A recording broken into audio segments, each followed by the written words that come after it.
Hello guys, আশা করি তোমাও ভালো আছেন, মুও ভালো আছেন। মুই এখন নিয়া ভিডিও ধরে চলে এসেছি তোমার মাজত। মুই আজি যাচ্ছং চুল কাটিন না। গোটা ভিডিওখান দেখো, নাহলে তোমার বুঝিয়ে পাবেন না। তারপর আমার আসতে লিখছিনি মাদেশার দুয়ার আসিনি। তারপর ওর মুখ কাছে তাড়াতাড়ি চল। আমি কাছে যাচ্ছি ওই কাছে দোকানত পুরো ভিড় হবার পায়। আমার আজ এতটা একটা ভিড় হবে না, আজ শুক্রবার তো সবাই নামাজ টামাজ পড়িবার। আজকের ভয়েসটা একটু খারাপ হবার পায়, যার কারণে সেই বৃষ্টি হচ্ছে, আমাদের পুরো বৃষ্টি হচ্ছে আজ তো, মানে ওই জন্য ভয়েসটা একটু খারাপ হবার পায়।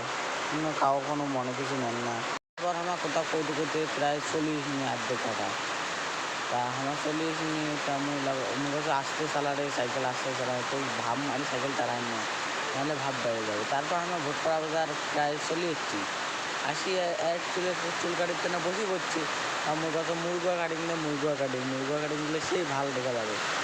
ওই লাগাচ্ছে না, মুরগা কাটিং দেওয়া যাবে না রে, বাড়ি ডাঙা আগে ধরি। আমি বলছি বাড়ি যা কেনে, তারপর না ক্লানিটা ঠিকই খাবো। তার কাছে ঠিক আছে, দেখা যাবে। তারপর যা হাসেছে আরো 10-20 হাজার চুল কাটি, ও আর যারা খুশি সেই মানে সেই